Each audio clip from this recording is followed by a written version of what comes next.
Hey, it's Future Filbert. Before we start, I just want to point out all this video and audio I recorded in early October. It's now mid-November, and the reason because of that is the footage and audio you're about to see was my second take, and I'm not professional or anything, so I was happy with the second take. I put a lot of work into it, but my camera kind of glitched up. Audio was fine, but my camera kept doing freezing and kind of glitching up. Because of that, I put a lot of gameplay and images over parts of me talking. Normally, I'll just talk to the camera and only show footage or images when it's relevant, but just to hide the goofiness, and you're still going to see parts of it. That's why the gameplay footage overlays there. And it's also why it kind of took an extra month. It's just frustrating. I didn't want to do a third take. I was happy with that second one, and I try and put a lot of work and thought into these types of videos. I didn't want to kind of go back to scratch. So in the last year or two, I've noticed this new fad crop up in video games. This whole idea that women or female characters in games are now ugly. I just find this silly and it's just baffling to me. Though I shouldn't be surprised. It just seems like the new latest rage bait to hook people to be mad about something, just anything. And it's one of the clearest examples of making a non-issue into some new like little culture war. I want to make a video around this issue highlighting on how people kind of fall into getting triggered by something like this, that they're susceptible to this type of rage bait, and point out the people who promote it often have some underlying bigotry or hatred. I'm going to be focusing on a single video made by Sydney Watson. Now, I don't know anything about Sydney. I haven't watched any of her videos before. To be clear, looking at her thumbnails, titles, and when I broke down this video, I think she's just a classic grifter, making stuff to just get people riled up, click, and throw just gasoline on certain fires. I'm focusing on her video because it was shared with me recently, so I had a discussion with a friend around it. It has about 500,000 views at the time of making this video. She's a fairly big YouTuber, so I'm not just going after some random person. And I don't want to focus on a bunch of videos because I want to keep this concise, focused, and also don't want to necessarily be cherry picking 30-second clips from a dozen videos. We're looking at one person's thoughts and thesis on this topic. Society has experienced a major shift in what it considers beautiful and attractive in the last number of years. And no, I'm not just talking about makeup and clothing, I'm also talking about whatever the hell it is that Gen Z is doing. Now she starts off with a tale as old as time. The newer generations always have new styles, slang, whatever that is just weird, off-putting, or cringy to older people like us. I'm in my mid 30s and I'm a millennial. I've found a lot of the stuff that Gen Z says and does weird or cringy, but my parents thought the same thing about me. That's nothing new. Now, when it comes to beauty, I don't think beauty standards have really changed that much. You look at beauty icons from like the 50s, some like Marilyn Monroe. Everyone back then thought she was beautiful. She's still a beauty icon now. And that's going to be true for almost any classic model. And Sydney said she's not talking about makeup, hairstyles, fashion. When I was in middle school, high school, Beyonce was touted as one of the most beautiful women ever.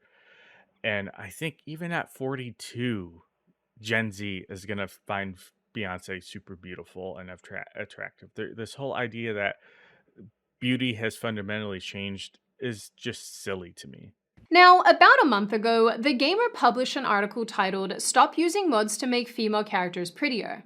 The article explains that after the release of the game Baldur's Gate 3, several mods were created to make female characters in the game more attractive. Specifically, Lae'zel, or however this is pronounced, and Shadowheart.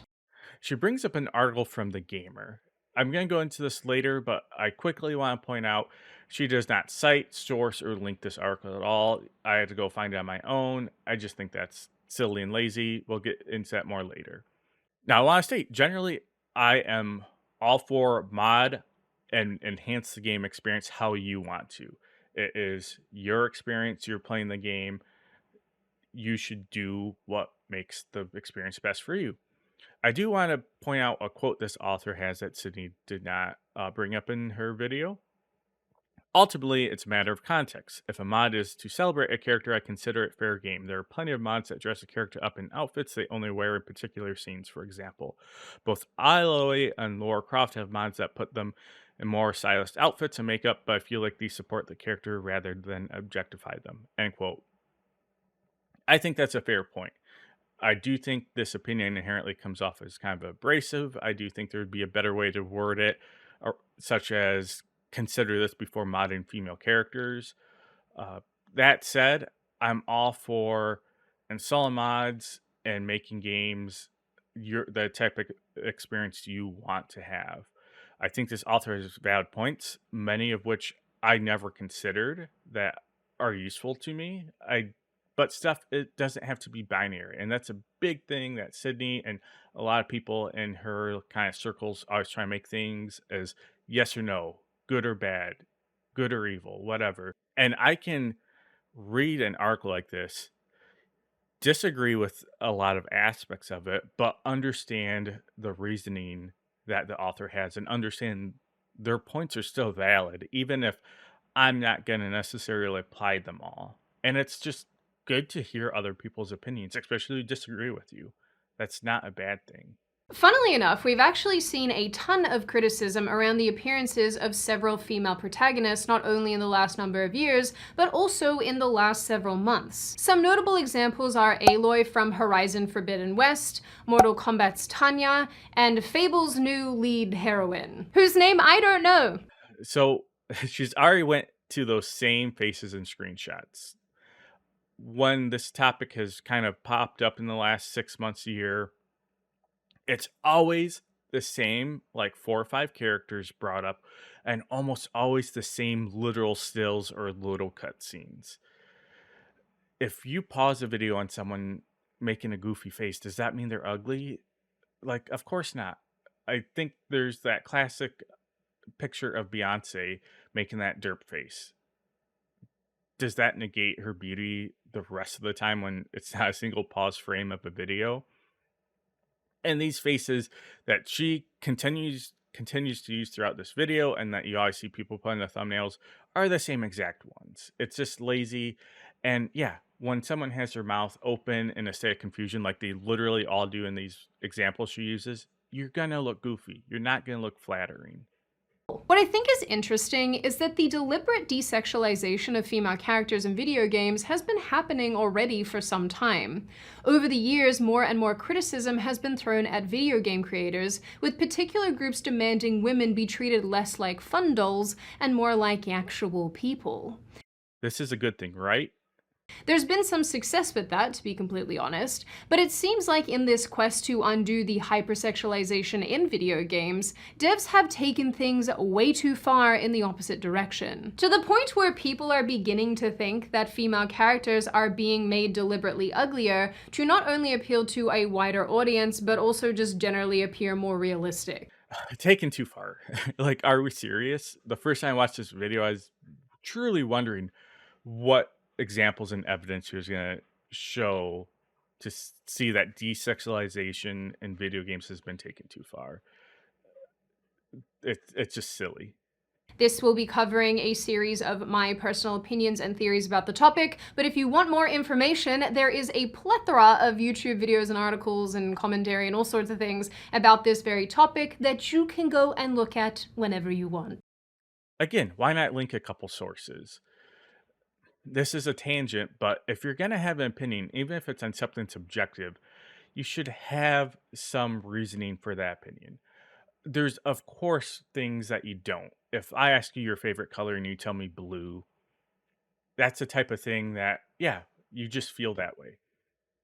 But if I ask you who's a better music artist and give you two examples, if you ask me who's a better artist, Taylor Swift or Beyonce, I don't listen to either of them other than what I hear like in the grocery store. So I don't have an opinion on that. But if someone does listen to both of them, they might have an opinion. They might cite like number of awards won. Maybe one's done more genres of music. One, they might bring up one of them has more complex lyrics and melodies. And those are reasons to have a preference like that or opinion like that. If I ask you your favorite movie director, and you just tell me Quentin Tarantino. Okay, why? Oh, I just like him. Guess what? I'm not gonna put a lot of merit in your opinion. Not to say you can't have that opinion, especially when it's something kind of silly like that. When I ask someone that same question, they start to bring up examples of interesting dialogue or twist or his unique style and stories and his cinematography, the fact that he uses practical effects. Like that is evidence to support an opinion of having one. Essentially, what I'm getting down to is Sydney is getting into a lot of I believe arguments, which are the laziest and least constructive way to form an opinion. Again, that's okay for stuff that is just purely subjective or silly, like your favorite color, or even like when you're just talking about like your favorite like movie. But when you're making like a pretty grand definitive statement that women are uglier in games, you really need to have reasons for that opinion. In 2019, a woman called Jacqueline Pavlat gave a TED Talk titled Where Are Her Clothes? An analysis of women in video games. During her discussion, Pavlat tried to illustrate her primary argument that women in video games are scantily clad for no good reason, their armor in battle games is lacking compared to their male counterparts, and developers should be trying to make these female characters more realistic and relatable. Only a month earlier, a similar TED Talk had been given about the voices of female characters in video games. The speaker said that she had studied several popular game franchises and determined that the vocalizations of female characters were limited to 3 primary tropes: the victim, where women cry out in pain or sadness, the sexy witch who will kick your butt, and the girly girl who is forced to fight. Now, this might sound like semantics, but I think this is part of a bad faith argument. When someone brings up TED Talks, but they're actually TEDx Talks, that should throw up some type of red flag for you. So, quickly, if you are not aware, TED Talks definitely have a level of prestige to them. They're usually about science, global issues, business, and there's a lot of work and, again, prestige that goes into those talks. TEDx Talks are local independent conferences that essentially almost anyone can do. Now, that doesn't mean that someone doing a TEDx talk can't be talking about something important or have prestige behind them. But since they're much more open and a lot more people can do them, you'll occasionally have some pretty fringe takes or bad actors who end up doing a TEDx talk. That said, the two examples Sydney uses, I do not believe are that. But I just want to highlight whenever you see someone call a TEDx talk a TED talk, generally they're doing that to try and give like a level of the industry has a consensus or an industry has a momentum on this view. Hence, it has like this huge TED talk. And that often is not the case. And the two women she brought up in these TEDx talks, I don't think were that off the mark. Just like any grand accompanying issue like female attire in video games or female voices in games, I'm not going to be agreeing on necessarily every aspect or sometimes think the issues are as big or as prominent as they make them out to be in these TED Talks. That said, I do agree with a lot of their takes. And I, again, just like the article, I think it's good to hear different perspectives on what other people in the industry, whether they're designers, gamers, or just journalists, have to say about it, even if I'm not fully on board or partially on board. And again, things aren't binary. Just because I don't fully agree, like I can be neutral and be like, yeah, I agree with some takes. Some of what you said maybe was an issue 20 years ago, but I think is always improving. So it's not as big of a deal. And I'll be upfront. When I was younger, in my late teens, early 20s, these TEDx talks would have triggered me. I would have scoffed at them and just brushed them off aside. But I've grown up, I've matured. I can hear opinions that might be abrasive to me at the start and understand someone's reasoning and logic to it. That doesn't inherently mean they're bad or I need to get defensive. And I think it's a fair question uh, that some of these women bring up in these TED Talks is asking, is this female character in your game just a trope? Is she just a damsel in distress? Does she have no complex? Is there nothing complex about her? And I think it's a fair for that answer to be yes or no. Like, there's sometimes you're just making a game where that's what you're going for, and that's fair. We can have stuff like that. There are so many games out there, and this goes for movies, books, film, that you can have, yeah, just some basic, simple, sexy characters, male, female, or anything in between. You can have your dumb action games, just like you have dumb action movies, as far as you can have these like Shakespearean movies and games. I think this is important to ask, though. Say you're trying to make like a serious high fantasy game, like Lord of the Rings esque, and all your male characters have complexity, interesting, they have really good design. But then you ask yourself this question, you might realize, hey, like a lot of our female characters seem to be very tropey. And in that type of game, in that setting, yeah, it makes sense to adapt and evolve those characters, make them more complex. Past video games in the 1980s and early 90s were not advanced enough to really sexualize characters. Although female protagonists were uncommon, those that existed were fully clothed or wearing weird space armor, I guess. But all of this changed with the advancement of graphics and technology. Now, I really don't get this point. Graphics evolve sexualization of women.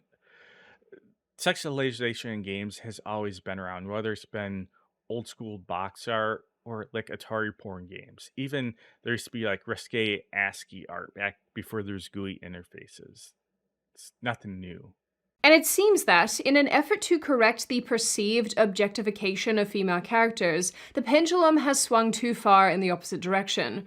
Rather than simply toning down the sexualized nature of these characters, which has already been happening for the last number of years, some feel that Western developers and designers have gone the extra mile and deliberately made these characters progressively less and less attractive. I mean, obviously, attraction is subjective, but Quick, key in the derp face. there's a lot of data and information and writings and opinions relating to the sexualization of female characters. Show us the data. Show us what you're reading, what's influencing your opinion, so we can also read that and see how you're forming this narrative. Majority of the things that I have to say in this video are my personal observations and theories. Nothing concrete, unfortunately. So this is just all I believe opinion. We're not just talking about like what's the greatest game of all time. She is not just implying, but she's saying certain people are making games worse.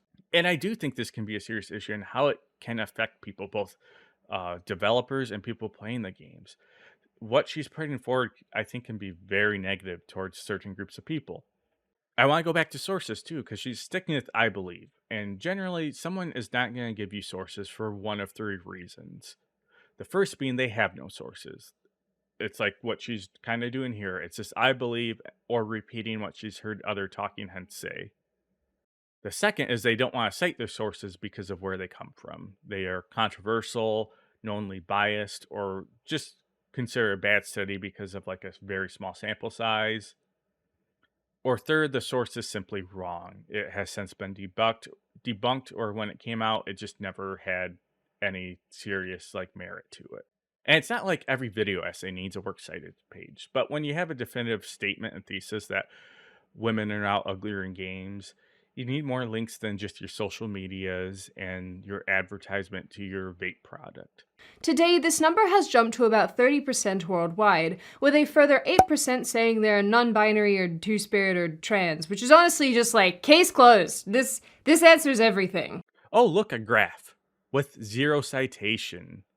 Like, there's not even a little asterisk at the bottom saying where the study or this information came from. But let's see what points she's about to make. But the sex of developers alone does little to explain why they might be giving us unappealing female characters. After all, we have to assume that women would likely want to see other attractive women, right? Wrong! Some women do not want that, and some men pretend not to want that. This is why we can't have nice things. Well, there it is. Just a completely awful and mean-spirited take. Games were so basic at the time that, like I mentioned, there really wasn't a lot of room to sexualize anything. There were some significant limitations on what could and couldn't be produced, and likely what people were prepared to produce. Just lazy. It all boils down to we all want cool and interesting characters, from design to looks, aesthetics, personality. But we're talking about fictional pixels on a screen. We don't need to want to bang every character we see on screen. And just judging by Sydney's thumbnails, video titles from her previous videos, and kind of what she brings up in this video, I don't think she's very supportive of people who are different from her, particularly LGBTQ people. I think it's ironic. She thinks that like women all need to be pansexual and attracted to all women. And it's just kind of gross to imply that all men need to be attracted to women. Like, yeah, most men are, but there's also plenty of men who are not, and that's fine. The early 2000s was a cursed era for many young women and men, and it set the stage for the pushback that would roll around a short time later in the mid 2010s as the body positivity movement picked up some serious steam. All of this seemed to have culminated in the intense desire to see what many considered normal women in media and entertainment. No more waif-thin supermodels, but everyday relatable women and girls. And then this gave way, I guess, to whatever the hell we're looking at and seeing and being exposed to today with fat acceptance and all this type of stuff, and I hate it. There's plenty of box arts from the 70s and 80s, again, before graphics were super detailed and realistic, that show plenty of lewd women and lewd images. It is often a trope in fantasy games. This isn't some new trend. Exploitation has been around for a long time. The 70s famously had a bunch of exploitation in film. The horror genre has a ton of sexual exploitation. And I'm talking about exploitation like by the definition sense, which isn't always bad. Like the Friday the 13th movies. Part of the you went to see those movies because there was gore and nudity. And that's exploitation. Like we are getting a very attractive woman on screen to take her top off because people like boobs. And again, that's fine. The issue I have, one of the biggest issues I have with people like Sydney is even though they act like they're not, they're very binary. They view anything that does not allow that as bad. But it's like we can have those types of movies and we can have serious movies. It's just like games. We can have games that are very sexualized and we can have games that are not. And just because there's a couple of games a year that have kind of shifted the tone, like that's not some big issue. There's plenty of other games out there with women basically running around lingerie, and that's okay. And I think it's clear from media and entertainment today that a portion of these people were invested in the promotion of not only normal bodies, but their bodies. I think this is important to note because there is something about this group of people that means they want to see themselves and their social initiatives reflected in media. Not to mention, reportedly over 40% of gamers are female today, so there seems to be a strong emphasis placed on making media that appeals to them. To us. Well, we all know IC said it's just an opinion. There are no sources. There are so many assumptions that, and she's stating so much of her opinion as fact. It's really hard to just pin down a decade or two to a couple clips from shows or movies, or even just the movies or shows themselves. There've of course been bad takes in media. There have been through all of history. There are now. There will be in the future. But she's just ignoring all nuance. And she now gets into fat man bad, or in this case, fat woman bad. Let's be frank, being overweight is not healthy. I don't agree with the healthy at any size movement, but that is a very small niche movement. That said, I'm all about fat acceptance. Like, just because someone's overweight, like, so what? That's their choice. And if they're trying to lose weight, yeah, they should have a bunch of resources to try and lose that weight. But Sydney, in her video at the start of it, she's advertising vaping. And there's plenty of studies that show vaping and e-cigarettes is not healthy. Like, smoke cigars occasionally myself. I drink alcohol. I do things that are not always healthy. There's the mustache, the hairstyle. There's things about me that some people are not going to find attractive. They're going to think look stupid or silly or ugly, and that's fine. Not everyone needs to fit in one box. Yeah, going back to people with who are heavier set, Like, they know it. We don't need to mock them. We don't need to hate them. They are allowed to exist. They can be in our games and media. It's not a big deal. And again, what is her point? She keeps showing these clips that all have heavier set women, but all of her examples, none of them are even heavy set. I just think this is just clearly her. I think this is just clearly Sydney just showing she doesn't like fat people and they're an easy target. Now, couple all of this with a few decades of intense criticism towards hypersexualized, scantily clad female characters, and it kind of makes sense why there's this intense desire to remove these perceived sexist tropes from media. And this seems to have resulted in a few things. For starters, many new characters have been designed to meet realistic beauty standards, and existing characters have been downgraded to be less sexualized and overall less sexually appealing. So we have Reese, the derp face for Tanya, and an alien race as examples. And I don't get why desexualizing characters is that big of a deal. The same really can't be said for characters like Aloy from Horizon Forbidden West and several Mortal Kombat characters. When Horizon Forbidden West was first teased in 2021, the game's main character Aloy was immediately criticized for her new physical appearance. You would think Alloy has just been beat with an ugly stick by the way Sydney and some of these other people go off about how ugly she is. And here's a side by side comparison from her in her first game and the current latest game.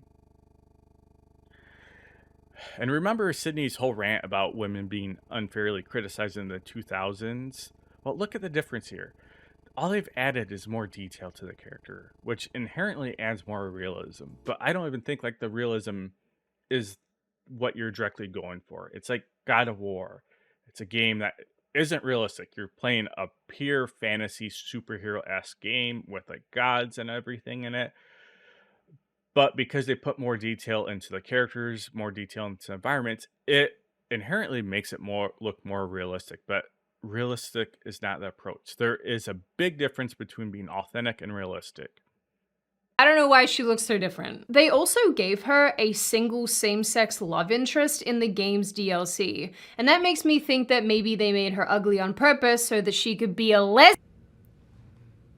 So that answers my previous question. Let's add lesbians to the list that Sydney doesn't like, right next to apparently overweight people and non-gender conforming. The recent release of the game's trailer sparked a tremendous amount of criticism with relation to several characters, most notably Tanya, and the criticism came from two fronts. One, it was noted that Tanya's previous appearance had been scrapped. Her otherworldly features that made her quite beautiful were gone, and she looks nothing like her earlier depictions. And two, the actress on which she is based is very beautiful, and the two now look nothing alike.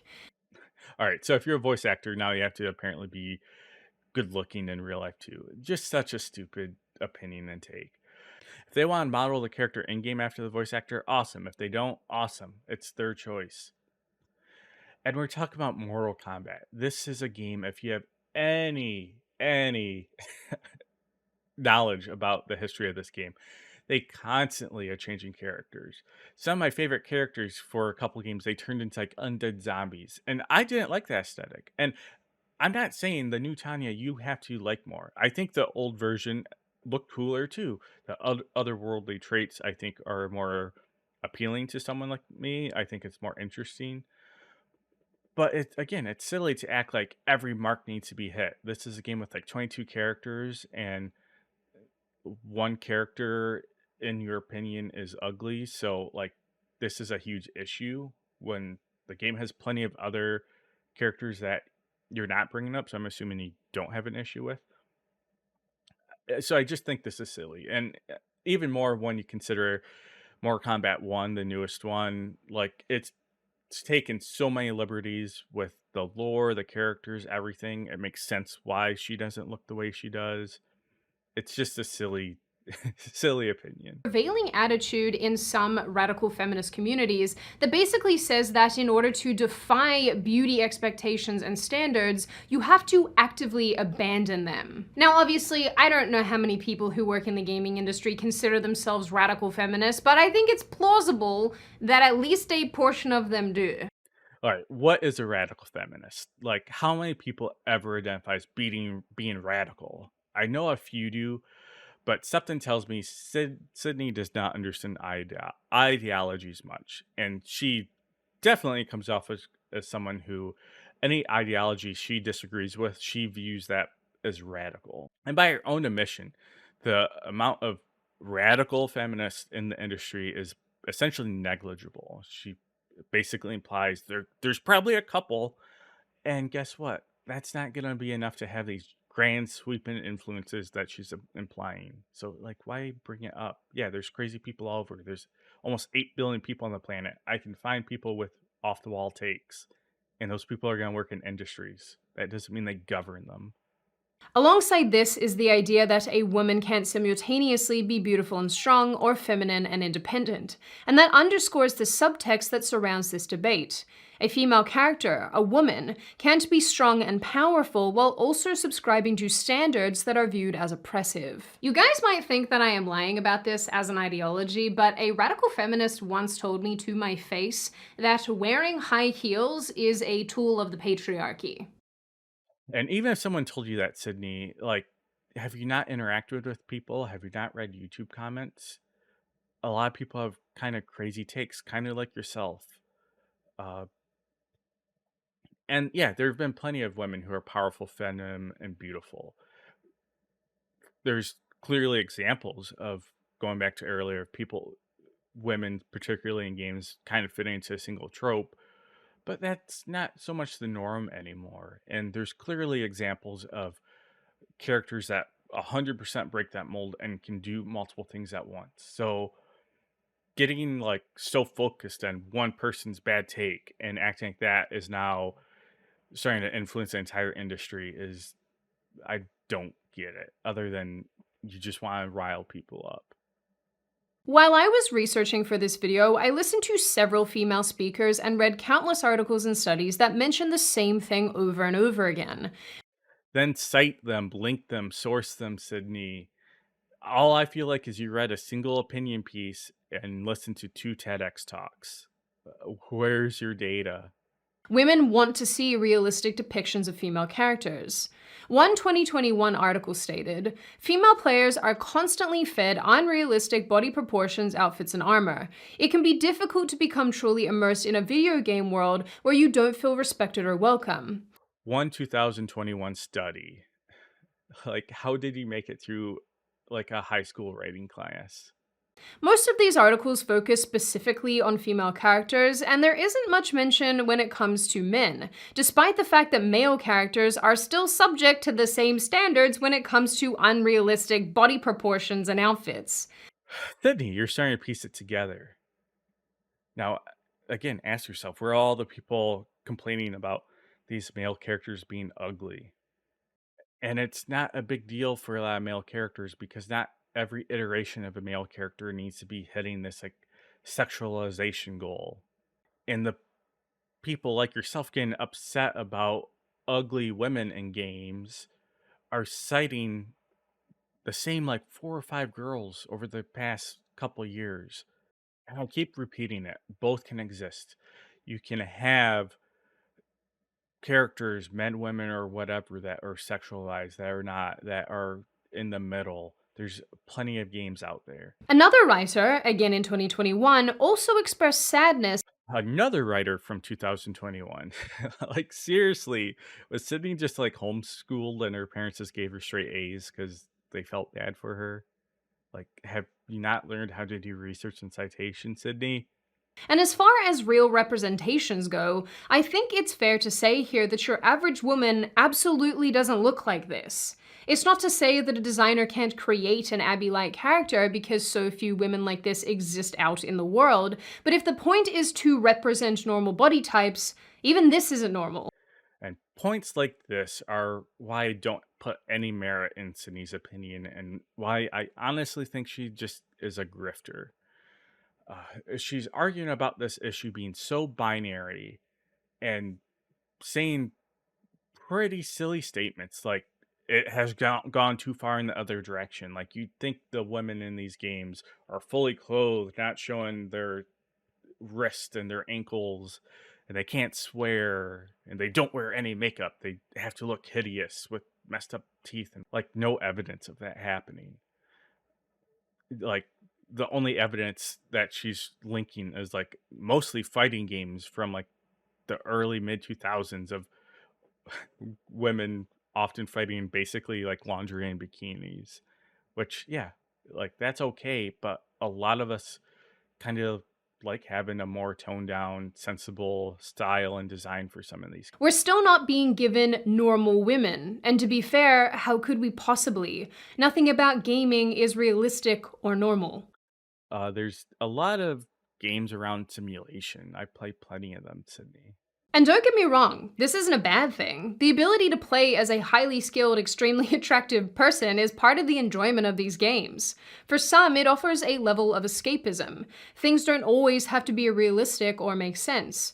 And for whatever reason, devs and designers seem to find this rationale perfectly acceptable when it comes to male characters, many of whom are also sexualized, unclothed, and extremely unrealistic as far as their bodies and appearances go.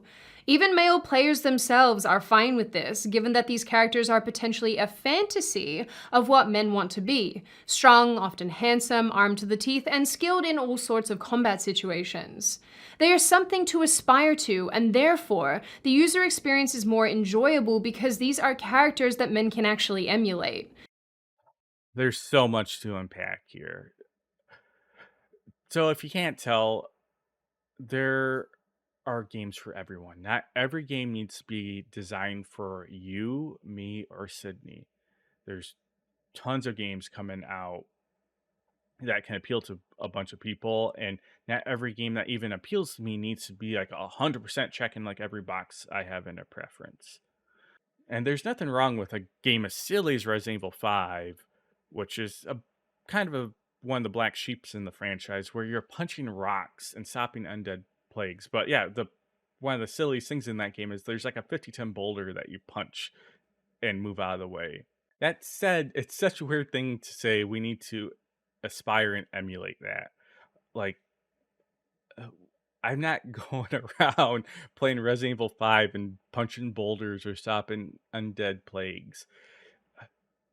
Often you're looking to be inspired by the characters and the journey and the morals of the story. When I watch Rocky, a fantastic movie, I'm not calling up Tyson Fury, the current heavyweight champion of the world, and challenge him to a boxing match. Like, that's just stupid. What I do get inspired is by like the work ethic, by the morals of the story. Like, sure, after I watch Rocky, I kind of feel I can take on the world, but I'm literally not trying to emulate what I see in the movie. I just find it silly that she has this like kind of underlying thing that you need to be trying to achieve things that things that are literally impossible, whether that goes from like physical deeds like in Resident Evil 5, like breaking stones, to like beauty norms or beauty objectification in some of these Yeah. games, men or women. Like, I'm never gonna look like No, Kratos. sorry, I'm I like the badass boss babes. I think they're pretty great. And unlike other entertainment mediums, this is one of the areas where I don't need things to be realistic for it to be enjoyable. Finally, while I understand and appreciate the desire to tone down some of the hypersexuality in video games, I also don't think that the quest for realism is necessary. And in the end, I think it undermines what makes games so fun and exciting in the first place: our ability to disconnect and experience something that we don't get in our everyday lives. Now, those can be fair assumptions, but let's get back to what she keeps bringing up as ugly. She keeps highlighting the same like 4 or 5 examples throughout this video, and one of them is an alien. And I just again want to highlight she thinks women who look like this are the issue. Women in games like this are ugly. And again, I'm not saying you need to find them hot or attractive. It's fine to not be attracted to them. But I'm going back to her thesis that women are making girls in games uglier. And how is that the case when a lot of these characters a lot of people don't think are ugly, and you only have like 5 examples over the course of years of games. So I'll let Sydney finish up her point and kind of do my final breakdown. I noticed that some of them called out the double standard that exists when it comes to ugly male characters. There are a lot of them, and how people are very unfazed by this. While this observation is definitely true, I think this can be chalked up overall to the fact that there are just more male characters in any and all video games. This means that there are greater opportunities for all different sorts of characters, not to mention the fact that we interpret male and female attractiveness in different ways. So given the fact that we have so few female protagonists, when one is made ugly, whether she existed previously or is a new creation, we notice. We can't help but notice. So I presented essentially all my opinion throughout the video, but to kind of do a bit of a summary and touch up on everything, I think it's fine to play hot characters and play with hot pixels in games. There's nothing wrong with that. Uh, that said, not everything needs to be hypersexualized. There's room for it here, there's not room for it here, and there's plenty of space in between. And I just have a big issue when she's acting like this is something taken too far in the other direction and shows, in my opinion, practically no evidence for it. And in her opinion, like 5 examples of it. And a lot of what she's trying to use to put merit to her argument, I think often is kind of just hateful and mean spirited. She's kind of implying there's some conspiracy by women developers or non binary or gender conforming developers have an influence to intentionally make women uglier, and there's nothing, no evidence of that. And I do think when you kind of read between the lines, there's a lot of hate, and some of the reason that she's giving for these characters being ugly is just inherently like graphic fidelity, like more detail. And these games often aren't even going for realism, they're going for authenticity, which realism can be a byproduct of.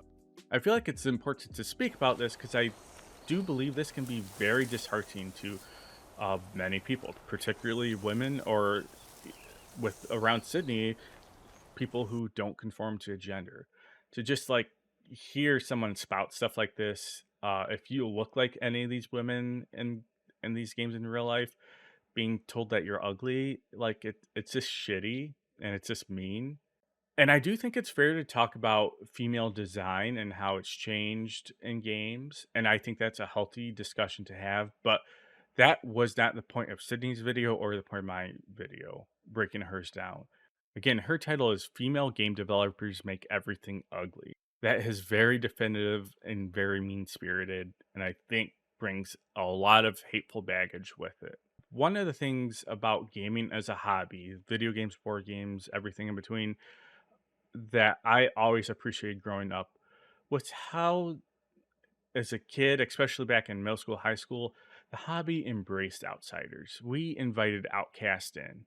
Kids that got bullied were always welcome to the game table. You had those weird kids that you'd play Magic the Gathering with, or board games or video games with, that I would have never otherwise interacted with or became friends with. And yeah, let's call a spade a spade. Some of these kids were very socially awkward, weird in my opinion, and sometimes I still unfairly might have teased them or picked on them. And a lot of that I contribute to being an immature child. I don't do that now as an adult. But looking back, we still let them in the community. And even with a little bit of that like teasing and stuff, they were still one of us. And that is one of the best things about gaming as a hobby is it doesn't matter. You're not regulated to not being able to participate because of practically anything. It's a hobby open to anyone, and that's awesome. And when I see Sydney and other people making points like this, that like females make everything ugly, and then how she's kind of constructing these points, is just barriers. It essentially is saying we don't want people like you in our hobby. We don't want people like you in our games, even if we have to look at you in our games. And that's just horse shit. And all I can say is to people like Sydney and people kind of pushing this narrative that women or whoever are making women in games uglier, like just fuck you. And I have no more time for this type of topic. I'm Filbert. Those are my thoughts. I'm going to go back to enjoying games and enjoying awesome people who play games with me and having a good time and not being miserable.